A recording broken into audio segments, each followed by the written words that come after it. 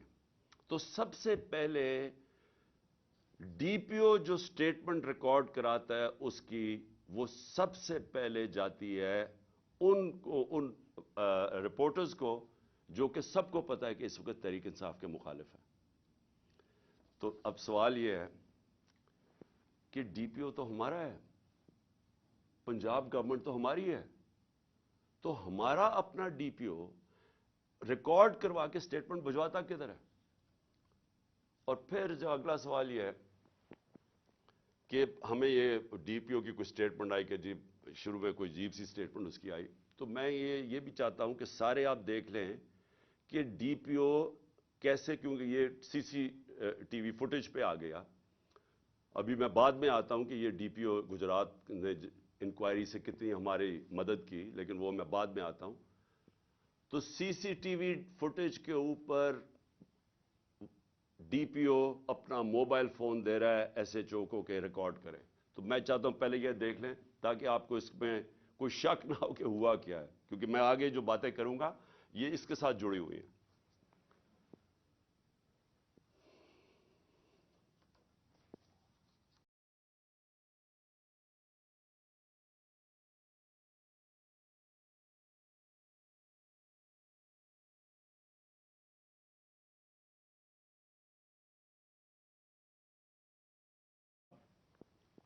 اب ذرا آگے کہانی جاتی ہے.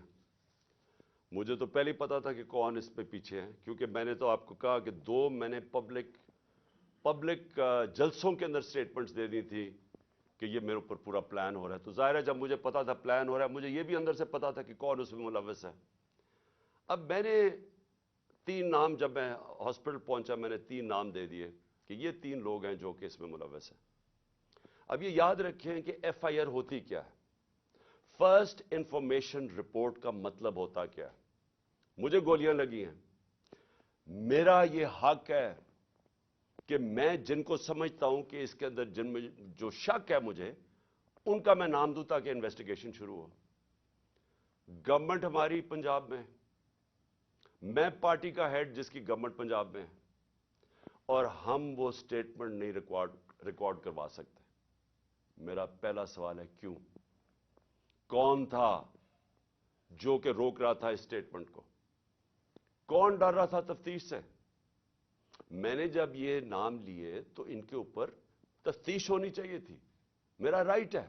لیکن میں پارٹی کا سربراہ، ایکس پرائم منسٹر، ہماری گورنمنٹ پنجاب میں ایف آئی آر آج تک نہیں کٹوا سکا. کون روک رہا تھا؟ کون اتنی بڑی طاقت تھی جو کہ گورنمنٹ جو ہماری پنجاب میں ہے اس سے بھی زیادہ بڑی طاقت تھی کو روک سکتی تھی اس کو؟ یہ میرا سب سے بڑا پہلا سوال ہے کہ یہ روکا گیا. میں ایف آئی آر رجسٹر نہیں کروا سکا، اور آخر میں جو ایف آئی آر رجسٹر کروائی گئی اس میں وہی اسکرپٹ کے مطابق ایک شوٹر رکھا تھا. تو اب یہ جی آئی ٹی کی رپورٹ بڑی ریلیونٹ ہے جو کہ اب آگے ادھر سے نکلتی ہے. پہلے تو اس کے بعد کیا ہوتا ہے، ہم پوری کوشش کرنے کے بعد فیل ہو جاتے ہیں ایف آئی آر ریکارڈ کروانے کے لیے. اس کے بعد جے آئی ٹی بن جاتی ہے. اب جے آئی ٹی کی فائنڈنگز کیا آتی ہیں؟ اب تک جے آئی ٹی کی فائنڈنگز کیا ہیں؟ اور میں یہ آپ کو بتا دوں کہ جتنی مشکلوں سے جے آئی ٹی آپریٹ کر رہی ہے، کیونکہ وہ میں آپ کو بتاتا رہوں گا کہ کون اس کے اندر کوآپریٹ ہی نہیں کر رہا ہے. جب جے آئی ٹی نے ڈی پی او کو کہا کہ آپ کا ہمیں موبائل فون کی ضرورت ہے، ہمارے نیچے پنجاب گورنمنٹ کے نیچے ڈی پی او منع کر دیتا ہے. ڈی پی او واضح کہہ دیتا ہے کہ میں نہیں آپ سے کوآپریٹ کرتا، آتا بھی نہیں ہے. اب ہمارے ہوتے ہوئے ہمارا ڈی پی او گجرات، اس کو اب عدالت کے ذریعے بلایا جائے گا جے آئی ٹی کے اندر. پھر کیا ہوتا ہے؟ وہ جو شام کو جب ایک دفعہ ڈی پی او اس کی سٹیٹمنٹ ریکارڈ کر دیتا ہے، 8 گھنٹے کے لیے اس کو نوید کو سی ٹی ڈی اٹھا لیتی ہے. سی ٹی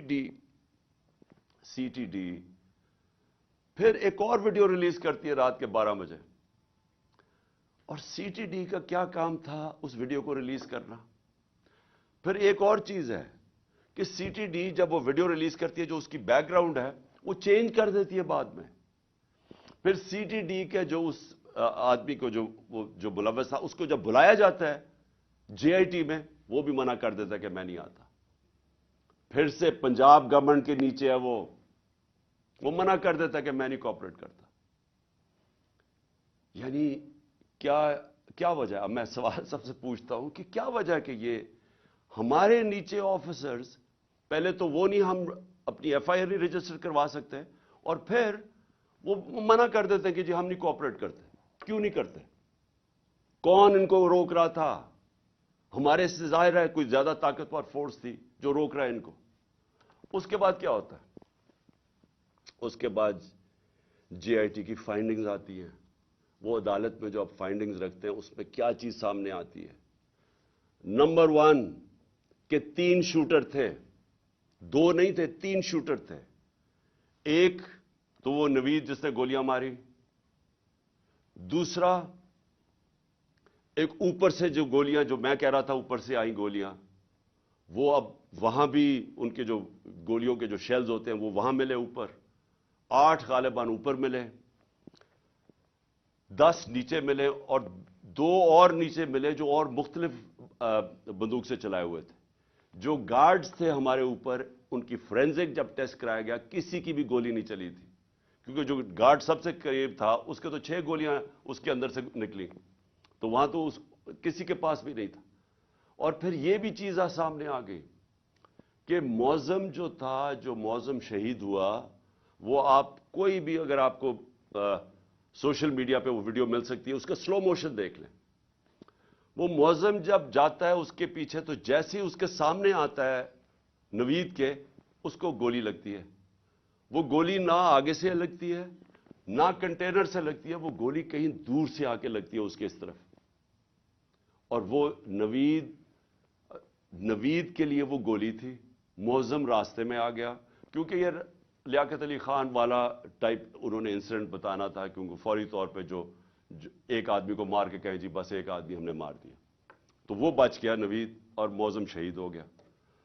اچھا، اب نہ وہ کوآپریٹ کر رہے ہیں، نہ ہماری جو ہم چاہ رہے تھے کہ اس وقت ایکس پرائم منسٹر پہ ہوا ہے، ساری گورنمنٹ کوآپریٹ کرے گی. ہمیں تب ہی پتا چل گیا جب میں ایف آئی آر رجسٹر نہیں کروا سکا کہ کوئی کوآپریشن نہیں ملے گی. پھر ایک اور ہے جو اس کا موبائل فون ہے، جے آئی ٹی نے اس کے موبائل فون کے اوپر فورینزک کرانے کے لیے اس ادارے کو دیا جو فیڈرل گورنمنٹ کے نیچے ہے، کہ بتائیں جناب کہ اس کو کالز کدھر کدھر سے آئی ہیں. اس ادارے نے منع کر دیا کہ نہیں ہم نہیں دیتے. کیوں نہیں دیتے؟ کیا وجہ ہے اس کی؟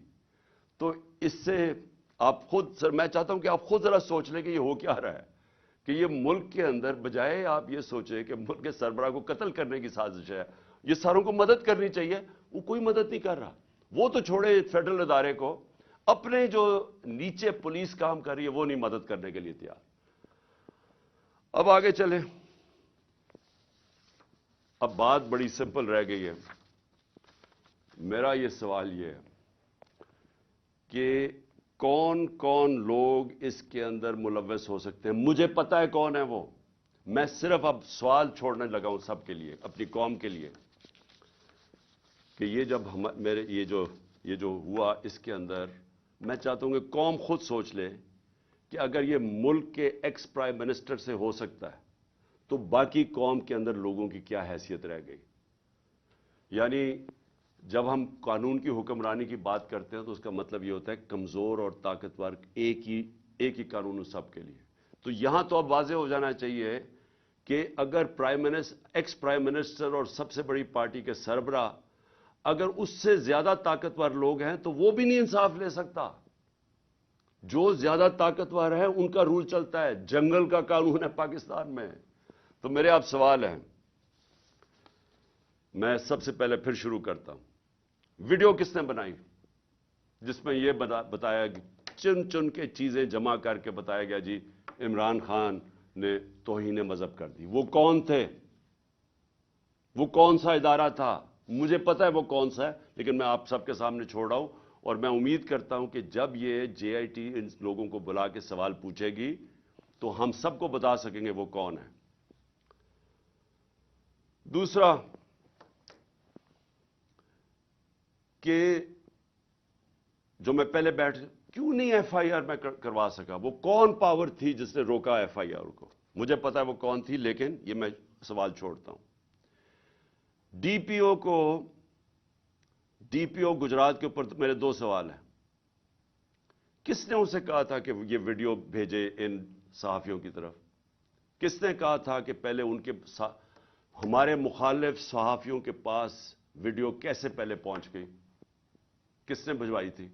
کس نے ان کو حکم کیا تھا؟ مجھے پتا ہے وہ کون تھا. اور پھر سی ٹی ڈی، کس نے کہا تھا سی ٹی ڈی کو یہ ویڈیو بنانے کا جو انہوں نے رات کے 12 بجے دوسری ویڈیو ریلیز کی؟ وہ کون تھا؟